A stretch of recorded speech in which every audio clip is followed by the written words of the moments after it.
ഇന്നൊരു ചോദ്യമായിട്ടാണ് ഞാൻ എത്തിയിട്ടുള്ളത്. 2021 സ്കോട്ട്ലാൻഡിലെ ഗ്ലാസ്ഗോയിൽ വെച്ച് ചേർന്ന united nations framework convention on climate ചേഞ്ചിൽ 2070 ആകുമ്പോഴേക്ക് നമ്മുടെ ഭൂമി നെറ്റ് എമിഷൻ സീറോ ആകണം എന്നുള്ളത് പ്രഖ്യാപിക്കുകയുണ്ടായി. എന്താണ് ആക്ച്വലി നെറ്റ് സീറോ എമിഷൻ എന്ന് പറഞ്ഞാൽ? It's actually the balance amount between the amount of green house gas produced and it's removed from the atmosphere. അല്ലെ, നമ്മുടെ ഭൂമിയിൽ നമ്മുടെ അറ്റ്മോസ്ഫിയറിലുള്ള ഗ്രീൻ ഹൗസ് ഗ്യാസിന്റെ ഒരു ബാലൻസ്.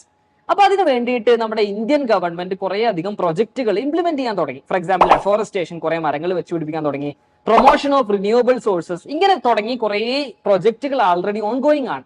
ഇതുപോലെ നമ്മുടെ ഇന്ത്യൻ ഗവൺമെന്റിന് ഇംപ്ലിമെന്റ് ചെയ്യാൻ പറ്റുന്ന വേറെ എന്തെല്ലാം പ്രൊജക്ടുകൾ ഉണ്ട്? അതായത് 2070 ആകുമ്പോഴേക്ക് നെറ്റ് സീറോ എമിഷൻ ആകാൻ വേണ്ടിയിട്ട്, ആ ഒരു ടാർഗറ്റിൽ എത്താൻ വേണ്ടിയിട്ട് നമുക്ക് എന്തെല്ലാം പ്രൊജക്ടുകൾ ഇംപ്ലിമെന്റ് ചെയ്യാൻ പറ്റും എന്നുള്ള നിങ്ങളുടെ ഐഡിയകളെയാണ് ഞങ്ങൾ ഇൻവൈറ്റ് ചെയ്യുന്നത്.